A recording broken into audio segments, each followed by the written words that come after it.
I'm going to go to Luke first because what a night. How are you feeling? Yeah, unbelievable. Obviously, I've dreamt of this moment since I was 6 years old, and to top it off with a win as well, it's just lost for words really. At what point did you know you were playing?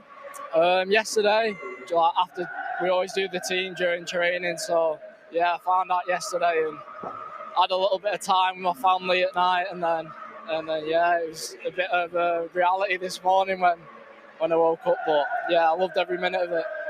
Trent, can you relate to how he must have been feeling? Yeah, of course. I think I seen it was 7 years yesterday since my debut, and I still know exactly how it feels.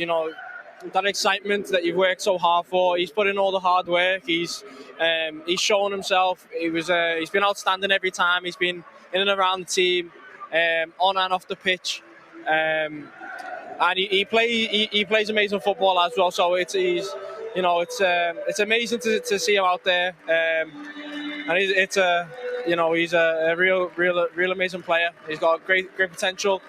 And I'm sure him and his family will have a very, very special night because it's one he'll never forget.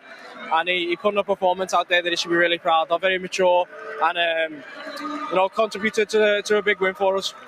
Luke, how do you feel hearing words like that from Trent? Because you must have role models and idols at this club. Yeah, definitely. And I think Trent's done what I've aspired to do, and I've come through the academy, and watching Trent do it, it gives us academy lads a stepping stone for us to try and go and recreate it really. So I couldn't ask for someone to look up to better. So it's amazing. Well, it was a brilliant night for Liverpool all round. Trent, you played many positions on the pitch, but you're going to add goalkeeper to that list tonight. That was a bit of a crucial on the line save. I know, yeah. I done it yesterday in training as well, to be fair. I was there. It's one of them. You got to hope that the ball comes near you in those situations, and I was there at the right time, the right place at the right time. Balls hit me rather than me blocking it, and I think it was a crucial time as well. To be fair, they were kind of on top to start the second half, but most important thing is to get the win. 3 wins out of 3. It's a competition we're taking seriously, and I think we showed that tonight again. Awesome. Well, Trent, thank you. Luke, enjoy this with your family tonight. Well done. Thank you. Thank you. I'm sure he will. Luke Chambers said he's dreamt of a night like that. His first start for Liverpool, a 5-1 win in front of the home fans at Anfield. Joe, how do you think he did? He should be very proud of his performance. He was good. He'd done everything he needed to do. Listen, you win on your debut 5-1. It's fantastic. He looked at home. That's what we'd say. He didn't look like a young lad. There was a little shaky moment for the Toulouse goal where he looked a bit anxious to get out.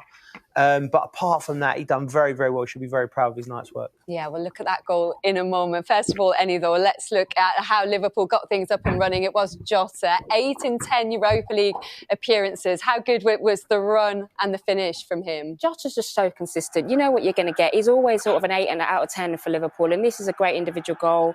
Just lovely little nutmeg, knows exactly what he's doing. He comes actually quite deep to pick up the ball, and I just love this little turn here immediately. Just twists and turns, drives down the gut of the team, lovely nutmeg, and then finishes it off. But as I said, he's just so consistent. You never get a bad performance from Jota. Toulouse, though, responded really well to that, didn't they? Taking advantage of that high Liverpool line. Yeah, exactly. And the Liverpool line looked disjointed. Obviously Trent's playing him offside. Chambers has stepped out too early. That opens up that gap there. You see that right there. And then he takes advantage of that, obviously. And then Delinga's in. You see just on the other side there, Trent's just not stepped up. And then the recovery run from Matip, I think he can do better here. And it's obviously a great finish from Delinga. Yeah, his 4th of the season. He got 18 last season for them. You wondered then how it was going to go, but the response from Liverpool was absolutely emphatic. Endo with the header, Joe, but was the ball in from Trent just perfect? It's a fantastic ball in from Trent. He ghosted into that position, didn't he? And if we pick it up here on this angle, I mean, if you just have a look at Trent there from Toulouse perspective, but they'd be frustrated with their night's work. It's a short corner, and we play it on here. They're not really reacting. There's no ownership, responsibility from the Toulouse players, and I think this is the crucial moment in the game. Just got back in the game. We're playing short. Right, we're going out for a short corner. Look how lax they are Toulouse. They send 2 players out there to deal with that. I just want to draw your eyes to Schmidt there in the middle. I can only assume that his job is to attack the ball as it's come in. But once you play a short corner, your mindset's got to switch. You've got to deal with it. And Trent, he just goes into this little area here where he's as good as anyone else in world football. You know, they don't react. We're playing on in half speed. The ball comes. I don't think Liverpool have worked on this. I think this is just a reaction. He turns. Look, there's my mate. Look, there he is. Stop. I'm going to roll my studs on it now. As soon as it's going back as well, we talk about take responsibility from the Toulouse players. You just got back into the game at Anfield. Get up now to the halfway line. You know, make Trent have to deliver an inch perfect cross. Trent's got his eyes out. He's looked up and he's gone, right, I'll just put it on Endo's head there. If I don't get him, there's someone else. There's number for like it's just a corridor that he can float it in. And all he does, he doesn't. It's a good ball. I've seen Trent put more on it. He just left it in there. Fantastic header from Endo. But what frustrated me from Toulouse's perspective, he just got back into the game. And it's a simple mistake. The manager will be absolutely fuming with that. And then there was no way back for Toulouse after that. Darwin Núñez getting on the score sheet as well, Annie. Yeah, exactly. And I think Núñez will be happy with it, given the miss he had later on in the game. But it was a good reaction from Liverpool, from the goal from Toulouse. And you see here, great run from Gravenberg, you know, driving right at the heart of it. And I just love this finish from Núñez. It's smart because he knows he has to go high. Usually, you know, if he goes across, it could get saved.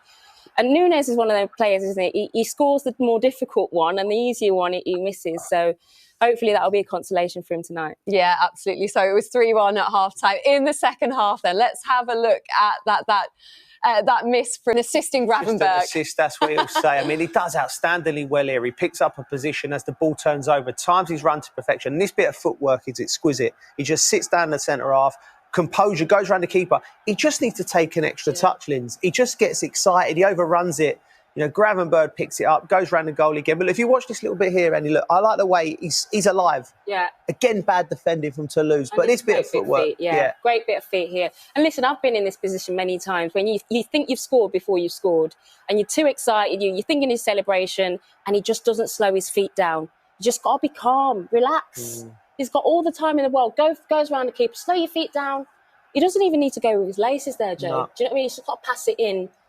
Did that whole passage of play kind of sum him up as a player, Joel? Well, it does. And I think it's cruel to say like it sums him up because I think there's so much to his game. I think he gets an A star for every aspect of his game, and his performance tonight was outstanding. His finishing is probably at the moment, but it's something that can be worked on and something that often comes later on in with strikers. You know, sometimes they go on longer, the big number 9s. Didier Drogba was similar when he first came. His first 2 years at Chelsea wasn't quite as polished as he turned out to be the legend he did when he was clinical.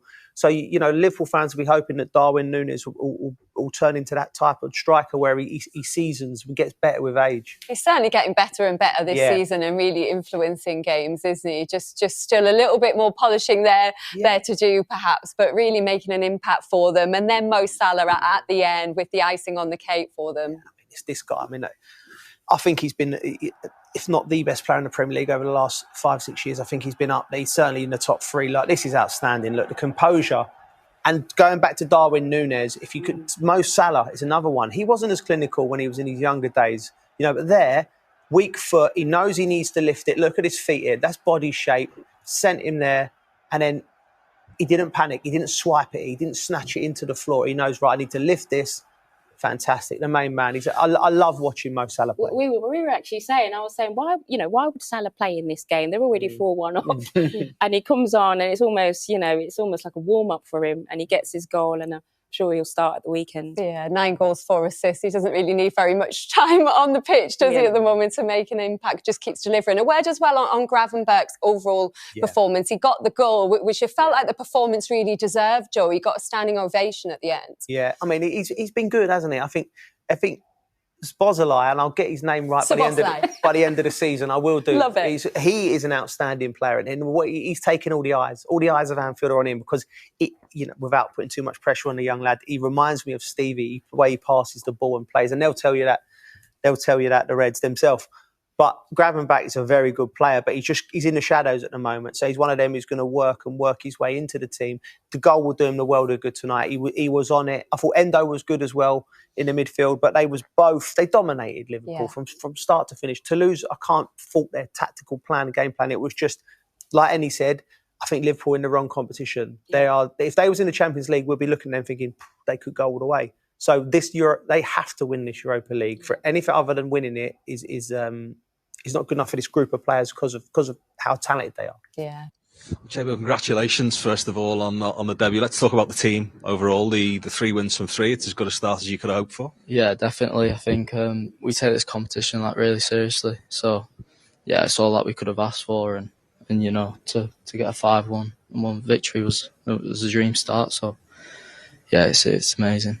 How are you feeling at the moment? It's what you would have dreamed of, isn't it? A debut at Anfield in front of a sellout crowd. Yeah, definitely. I've dreamt of that moment since I was 6 years old, and I've come through the ranks of the academy, and yeah, as a boy growing up, going through the academy, that's your dream. So yeah, it feels really good. When did you find out about it? It was going to be tonight. Yesterday in training. So I went home and it didn't sink in at first, and then this morning it kind of came to a bit more reality. So yeah, it was good. Did the manager have much to say to you about what he expected of you, or tell you to enjoy it? What was the conversation like? Yeah, he just said enjoy it, and no pressure, just play your game, and just go out there and yeah, just play how I usually play. So yeah, that's what he said. You'll feel like you've served your apprenticeship, though. You've been on a couple of pre-season summers with the team to get used to everything. You were at Kilmarnock last season as well. Yeah, definitely. I think me going on loan last year to Kilmarnock put me in really good stead for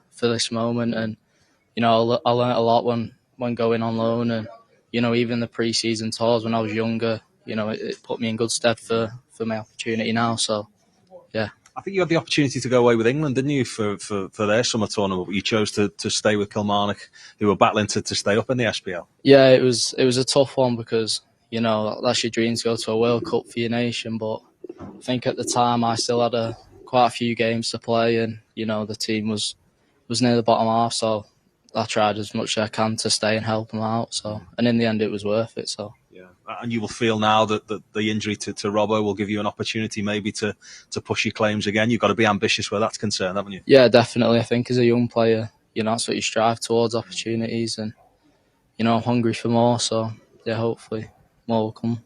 Is he somebody you've watched closely as well when you've been serving that apprenticeship? Yeah, both of them, Costas and Robbo, are really good, and I couldn't have asked for better people to look up to, and in training you learn a lot off them, and so yeah, I can't really go wrong.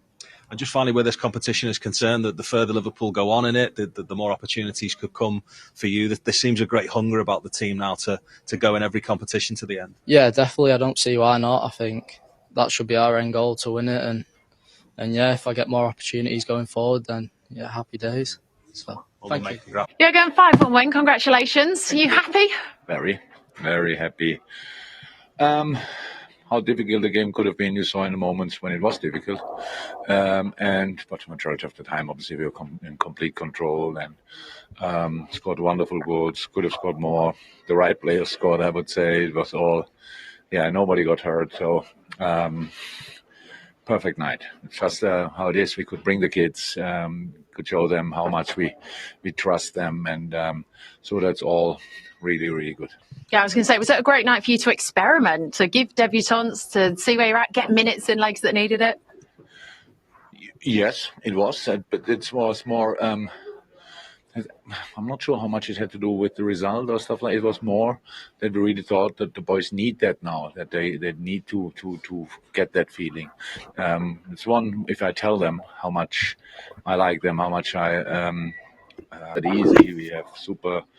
Difficult games and stuff like this, but in good moments you can give the boys the opportunity. We did that tonight and they all took it in different ways, but they all took it, and now with a couple of not even available in the moment, like Bendo, for example, who would have had for sure minutes tonight as well, or Bobby Clark, who is now coming back from injury, hopefully. So we have a lot of good boys, and we really trust them and we build on them, and so I'm really happy they could get the opportunity.